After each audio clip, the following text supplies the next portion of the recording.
Hello बच्चों, आइए प्रश्न को देखते हैं। चित्र में यदि ABC एक समबाहु त्रिभुज है तो छायांकित भाग का क्षेत्रफल क्या होगा। और यहाँ पे चार विकल्प दे रखे हैं, चारों विकल्पों में सही विकल्प का चयन करना है। यहाँ से देखिए वृत्त दे रखा है, वृत्त में एक त्रिभुज दे रखा है ABC, ये एक समबाहु त्रिभुज है और यहाँ पे एक केंद्र O है, इसकी त्रिज्या अपने पास वृत्त की R दे रखी है और छायांकित भाग का मतलब ये है कि ये जो वृत्तखंड है इसका क्षेत्रफल हमें ज्ञात करना है।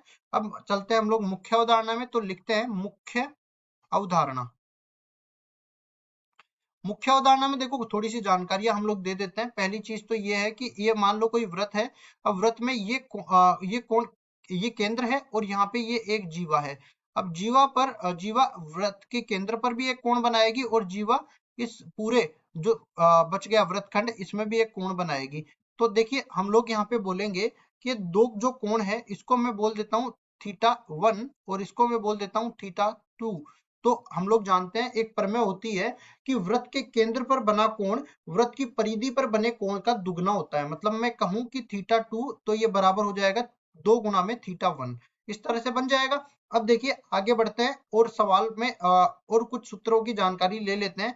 जैसे मान लो कि ये कोई वृत्त दे रखा है, इस वृत्त में जो 360 डिग्री है उस पर जो बना कोण होता है, 360 डिग्री कोण पर जो क्षेत्रफल होता है वो वृत्त के क्षेत्रफल के बराबर होता है। लेकिन हम लोग यहाँ पे कोई थीटा कोण पे निकालेंगे तो ये थीटा बोल देते हैं, ये ओ बोल देते हैं, ये पी और ये क्यू और ये बीच में आर।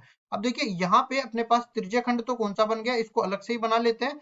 ये अपना ओ है, ये ओ है, ये ओ पी, ये ओ क्यू और ये चाप ओ आर क्यू, इनसे घिरा जो आकृति है वो त्रिज्याखंड कहलाता है। तो लिखेंगे यहाँ पे वृत्त का क्षेत्रफल, वृत्त की त्रिज्या पहले बोलेंगे और त्रिज्याखंड की त्रिज्या भी इसी के बराबर होने वाली है। तो वृत्त की त्रिज्या, इसको ठीक कर देते हैं, वृत्त की त्रिज्या हम लोग लिख रहे हैं तो इसको आर के बराबर हम लोग लिखने वाले हैं। तो ये भी आर के बराबर हो जाएगी, ये भी आर के बराबर हो जाएगी। अब केंद्रीय कोण की मैं बात करता हूँ त्रिज्याखंड के लिए, तो केंद्रीय कोण थीटा के बराबर मैंने लिया है जो कि डिग्री में होने वाला है। अब त्रिज्याखंड का क्षेत्रफल की मैं बात करूं तो त्रिज्याखंड का क्षेत्रफल, त्रिज्याखंड का क्षेत्रफल किसके बराबर हो जाएगा। देखिए ये बराबर हो जाएगा, इसको a1 से निरूपित करेंगे और ये बराबर हो जाएगा किसके, पाई आर स्क्वायर तो पूरे का होता है और थीटा भाग का निकालना है तो थीटा बटा 360 डिग्री के बराबर हो जाएगा।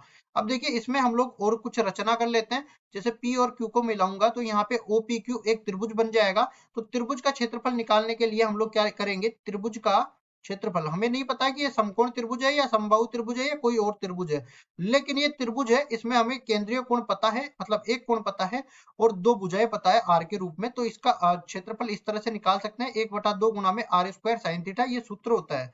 और देखो अगर थीटा का मान 90 डिग्री से ज्यादा चला जाए, जो कि हमारे पास जैसे साइन 150 डिग्री का मान हमें नहीं पता होता है, तो मतलब द्वितीय चतुर्थांश में थोड़ी माथाफोड़ी का काम है। तो इसमें क्या कर लेते हैं, दूसरा सूत्र लगा लेते हैं, आर स्क्वायर गुना में ये बन जाता है साइन थीटा बटा 2 और गुना में कोस थीटा बटा 2, ये सूत्र हम लोग मान लेते हैं। इस पूरे को हम लोग A2 बोल देते हैं, तो ये अपना A2 हो जाएगा। अब देखिए वृत्तखंड का जो क्षेत्रफल है उसको भी देख लेते हैं। वृत्तखंड का क्षेत्रफल, इसको हम लोग A से निरूपित कर देते हैं, A और ये बराबर किसके हो जाएगा, त्रिज्याखंड का क्षेत्रफल माइनस में त्रिभुज का क्षेत्रफल। त्रिज्याखंड का क्षेत्रफल हमने लिखा पाई आर स्क्वायर गुना में थीटा बटा 360 डिग्री और वृत्त का जो त्रिभुज का क्षेत्रफल है वो मैंने लिखा आर स्क्वायर गुना में साइन थीटा बटा 2 गुना में कोस थीटा बटा 2।